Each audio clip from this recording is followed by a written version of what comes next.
राजस्थान के मुख्यमंत्री आदरणीय अशोक गहलोत साहब, हमारे चीफ सेक्रेटरी श्री गुप्ता जी, के राजू गारू, हबीबुल्ला साहब, श्रीमती अर्ना रॉय जी, जस्टिस शाह साहब, मिस्टर नाल्टा जी, अभय कुमार साहब, इस कार्यक्रम में आज उपस्थित सभी अतिथिगण, देवियों सज्जनों, मैं शुभकामना देना चाहता हूं प्रदेशवासियों को। सबसे पहले आज का जो जन सूचना पोर्टल हम लोगों ने आपके सामने आज लॉन्च किया है, ये प्रदेश की जनता को समर्पित है।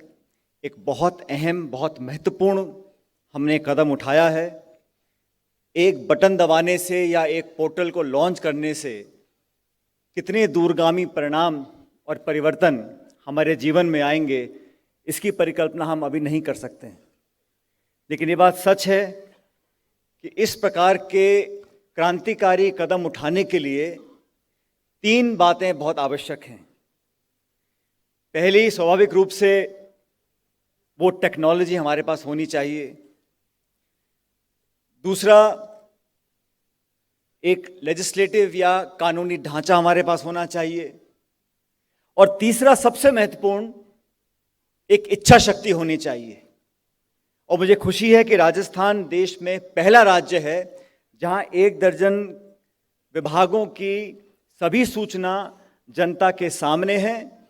और मुझे इस बात की खुशी है कि लाखों करोड़ों लोग अपनी रोजमर्रा की जरूरतों को एक बटन के दबाने से पूरा कर सकेंगे। साथियों, हम ही अपने अरुणा जी को सुना, ये इतना बड़ा देश है, इतना बड़ा राज्य है, यहाँ कोई भी एक वर्ग, सिर्फ राजनेता या सिर्फ प्रशासनिक अधिकारी या सिर्फ समाज सेवक मिलके प्रदेश का कल्याण कर सकें अकेले, ये संभव नहीं है। आज इस मंच पर, इस सभाघर में ये प्रमाणित हुआ है कि जब सरकार और समाज मिलकर कुछ अच्छा काम करना चाहें तो वो संभव है। टेक्नोलॉजी के माध्यम से जो पक्षपात और जो भेदभाव होता है वो निमट जाता है। जब हम बटन दबाएंगे तो ये कोई नहीं पूछेगा कि आप किस जाति के हैं, किस धर्म के हैं, किस बिरादरी के हैं, कितना कमाते हैं, कहाँ रहते हैं। और ये जो आरटीआई के बारे में आज बात कर रहे थे, पहले इस कानून का नाम फ्रीडम ऑफ इंफॉर्मेशन था। लेकिन सोनिया गांधी जी ने यूपीए चेयरपर्सन बनने के बाद जब कानून पारित हुआ तो वो राइट टू इंफॉर्मेशन हुआ। अधिकार हमारे पास होना चाहिए सूचना का। और 15 सालों के बाद जब 2005 में कानून पहली बार बना था, आज एक और बहुत अहम और महत्वपूर्ण कदम हम लोगों ने उठाया है आप सब लोगों के सहयोग के साथ। पेंशन, राशन, सामग्री, जानकारी अगर उपभोक्ता और मतदाता को है तो जमाखोरी, घूसखोरी, बेईमानी, इन सब से हम निजात पा सकते हैं। लेकिन मैं ऐसा मानता हूं अरुणा जी कि असली चुनौती इसके क्रियान्वयन में है। ये बहुत बेहतरीन एक पोर्टल है, लेकिन ये तभी कामयाब होगा जब इसमें जन सहयोग मिलेगा। मैं जानता हूं कि सरकार पूरी तरह समर्पित है इसको कामयाब करने के लिए, और प्रदेश की सरकार, हमारे तमाम अफसर, हम सब लोग चाहते हैं कि इसको और ज़्यादा व्यापक बनाया जाए। और मैं तो मानता हूं एक शुरुआत है। इस एक शुरुआत के बाद इतना जोर ये पकड़े कि और विभागों के साथ साथ मांगे आए। जब जब व्यक्ति का हस्तक्षेप होता है सरकार की योजनाओं को देने में, तब तक मानव प्रवृत्ति ऐसी है कि हमारी पसंद, नापसंद, इच्छा, वो सब बीच में आ जाती है। और जब टेक्नोलॉजी के माध्यम से काम होता है तो सब लोग बराबर होते हैं, यही अधिकार होता है। और मुझे खुशी है कि आज महात्मा गांधी जी के 150वें वर्ष जयंती पर हम सब लोग लगातार कार्यक्रम कर रहे हैं। प्रदेश की सरकार ने साल भर आयोजन किए हैं कार्यक्रमों के, हम लोग करने जा रहे हैं। राजीव गांधी जी जिन्होंने सपना देखा था कि देश, भारत देश 21वीं शताब्दी में उन अग्रिम देशों की श्रेणी में आए जो दुनिया के सामने जाकर एक नौजवान और अद्भुत भारत का प्रदर्शन हम लोग कर सकते हैं। ये अक्सर कहा जाता था साथियों कि भारत में हवाई अड्डे, रेलवे लाइन, सड़कें, जो देश के दुनिया के प्रमुख देश हैं, उसकी क्वालिटी के हमारे पास इंफ्रास्ट्रक्चर नहीं है। लेकिन ये कांग्रेस की सरकार थी, यूपी की सरकार थी।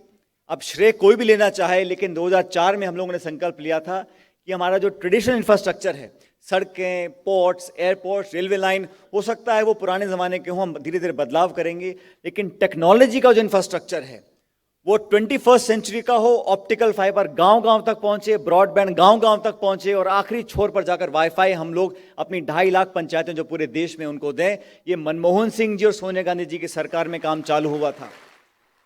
मुझे सौभाग्य प्राप्त हुआ केंद्र की सरकार में आईटी के डिपार्टमेंट में काम करने का, और अब जिसको डिजिटल इंडिया बोलते हैं, इसका 80% काम मनमोहन सिंह जी की सरकार में हो चुका था, जहां 80% गांवों तक ब्रॉडबैंड हमारी सरकार पहुंचा चुकी थी। लेकिन हमने संघर्ष इस बात का किया कि हम टेक्नोलॉजी पहुंचा रहे हैं, ब्रॉडबैंड पहुंचा रहे हैं, कंप्यूटर पहुंचा रहे हैं, लेकिन अगर पूरे इंटरनेट पे, पूरी टेक्नोलॉजी में काम सिर्फ अंग्रेजी में होगा तो हमारे नागरिकों को उसका फायदा कैसे मिलेगा। हमने अंतर्राष्ट्रीय स्तर पर ये कई संघर्ष किए 3-4 सालों तक कि भारत की जो भाषाएं हैं उनको मान्यता मिले। तो हिंदी, बांग्ला, कन्नड़ा, तमिल, तेलुगु, इन सब भाषाओं को अंतर्राष्ट्रीय स्तर पर एक मान्यता मिले, ताकि सॉफ्टवेयर डेवलपमेंट, प्रोग्रामिंग, वेबसाइट्स वगैरह हमारी भाषाएं में हों।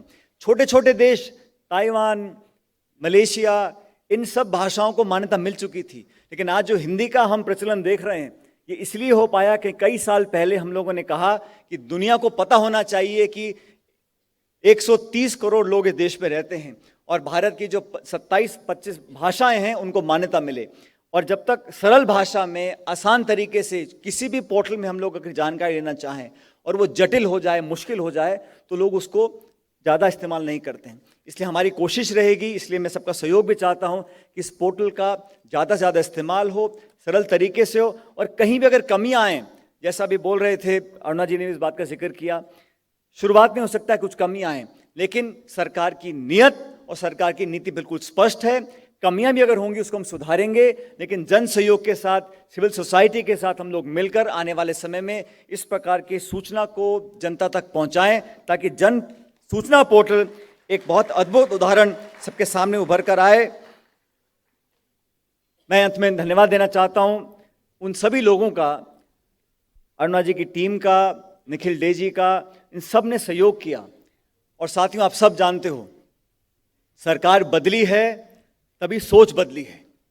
काम करने वाले वही लोग होते हैं, लेकिन जो दिशा निर्देश दिए जाते हैं, ये काम पहले भी कर सकते थे, ये काम किसी और राज्य में हो सकता था, लेकिन ये हमारी सरकार है, आप लोगों की सरकार है, जहां पर एक नई सोच हमने पैदा करी, और सरकार बनने के 9 महीने के बाद आज ये जन पोर्टल हम लोगों ने आपके बीच में लॉन्च किया है। मैं धन्यवाद देना चाहता हूं मुख्यमंत्री जी का, गुप्ता जी का, सब लोगों ने मिलकर इसको लागू किया। लेकिन जैसा मैंने शुरू में कहा था, ये एक अच्छी नेक शुरुआत हम लोगों ने की है। आपका सहयोग मिलेगा तो ये पूरे देश में सबसे ज़्यादा चर्चित, प्रसिद्ध और कामयाब पोर्टल हम लोगों का बनेगा। आप सब यहाँ पे पधारे, आप सब लोगों का बहुत बहुत धन्यवाद। जय हिंद।